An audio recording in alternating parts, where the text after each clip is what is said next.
Frodo Baggins isn't who you think he is. Given that the Lord of the Rings movies adapted Tolkien's story into a blockbuster success that retained much of the language and spirit of the original, it's easy to lose sight of the casualties that were lost between the pages. Chief among them is its own main character becoming nearly unrecognizable. The movies change Frodo's appearance, personality, and behavior across every stage of his journey, before, with, and after the ring.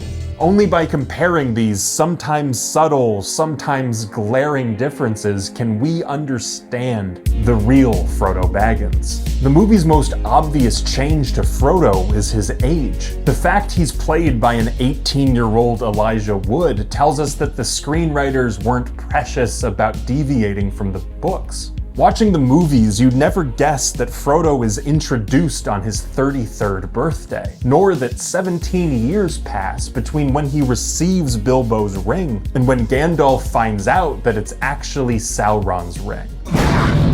This makes Frodo 50 years old and AARP eligible when he finally leaves the Shire. It's worth mentioning that hobbits age slower than human beings, with average lifespans of about 100 years. But while this does make Frodo physically younger than your average 50-year-old, the movie's screenwriters still deliberately changed his age. The age of Frodo, for example, and it's not a big issue. But I think for Professor Tolkien it would have been. I think it would have been one of the bizarre things that he would have objected to. But a more significant change than Frodo looking like a child is that in the movies, he's often treated like a child. The scene where Frodo sets off on his quest resembles a parent sending their kid to summer camp. And while Gandalf's "how quickly our children grow up" expression works beautifully on screen, it does strip Frodo of important responsibilities he carries in the books. Where movie Frodo vanishes from the Shire at Gandalf's insistence, book Frodo challenges Gandalf by saying, quote, "If I just vanish like Bilbo, the tale will be all over the Shire in no time." In the books, Gandalf trusts Frodo with the responsibility of building a cover story that will let him covertly leave the Shire. And while Frodo seeks Gandalf's advice, he notably, quote,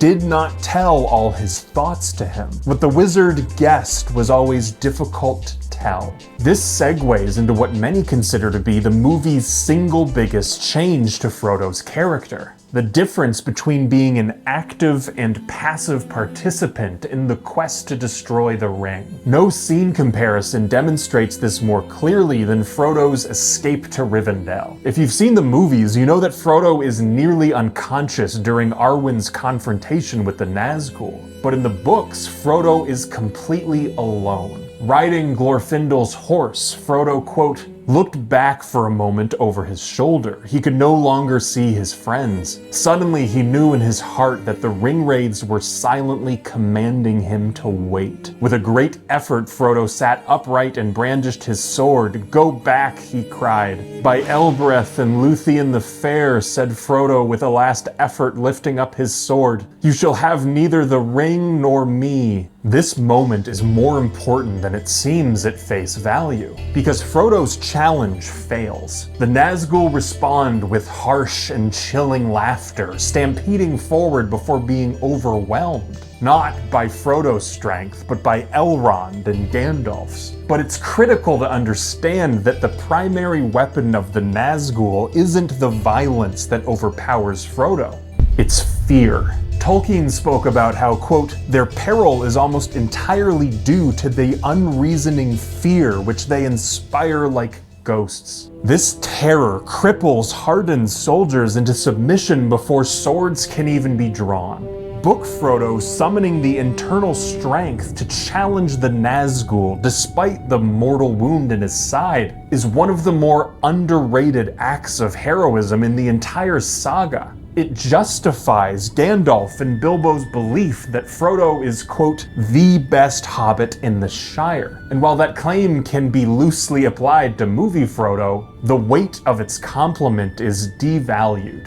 Book Frodo losing the physical battle, but winning the arguably more difficult internal battle, perfectly demonstrates the complexity of Tolkien's character and the comparative shallowness of his movie counterpart, where physical weakness accompanies internal weakness.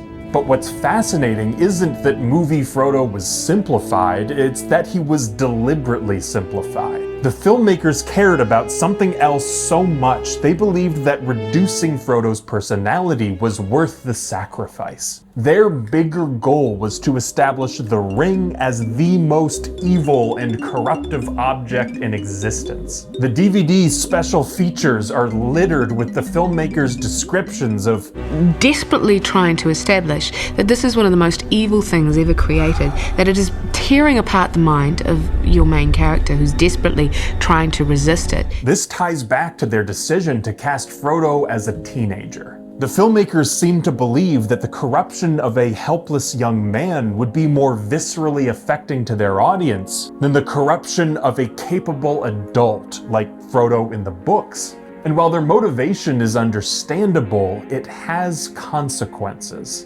Movie Frodo becomes more of a symbol than a character, a walking dramatic device that serves nearly the same purpose in every scene: to suffer.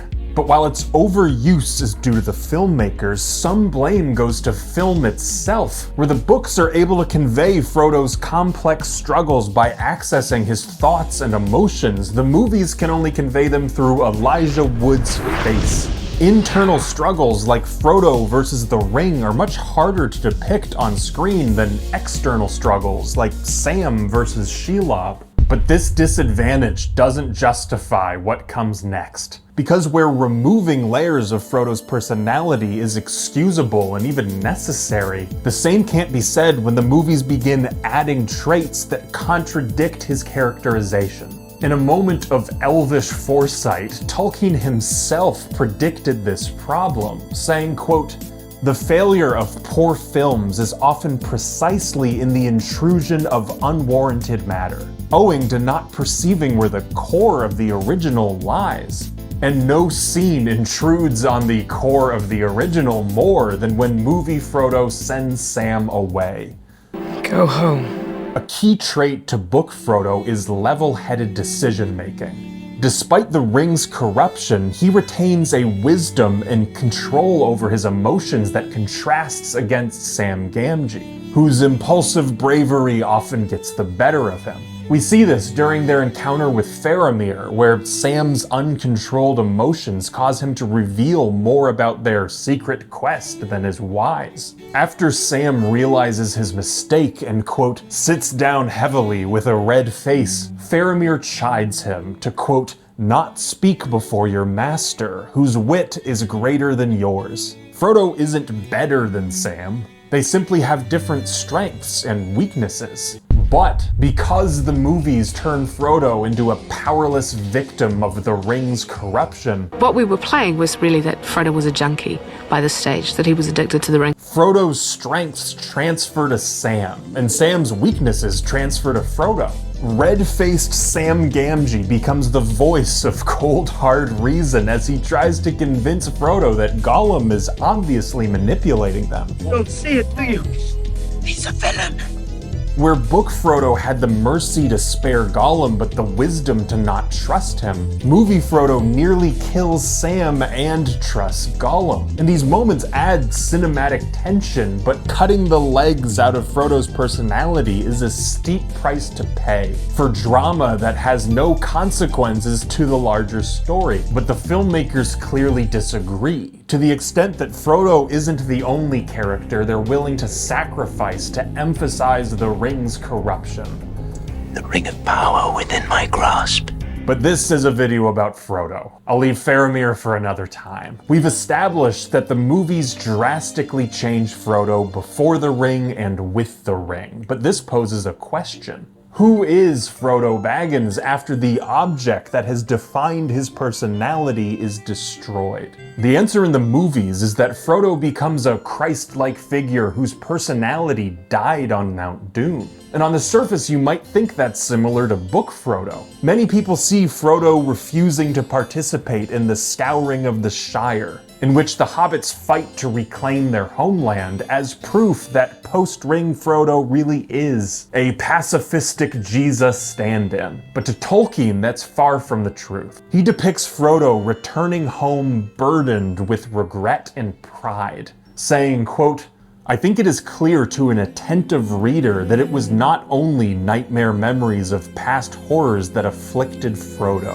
He saw himself and all that he had done as a broken failure, because he had not, in fact, cast away the ring by a voluntary act. That was actually a temptation out of the dark, a desire to have returned as a hero, a last flicker of pride." To a devout Catholic like Tolkien, there's no clearer way to distinguish Frodo from being a Christ figure than by assigning him the most biblically loaded sin: pride. Tolkien goes on to explain that Frodo's pride was, quote, "mixed with another temptation. He was tempted to regret the ring's destruction and still to desire it." It's ironic that the movies, which defined Frodo's personality as being tempted by the ring, ignored the resurfacing of that temptation. But as unsatisfying as movie Frodo can be, every book adaptation is simplified. As Tolkien himself pointed out, the real problem is when they start adding rather than subtracting.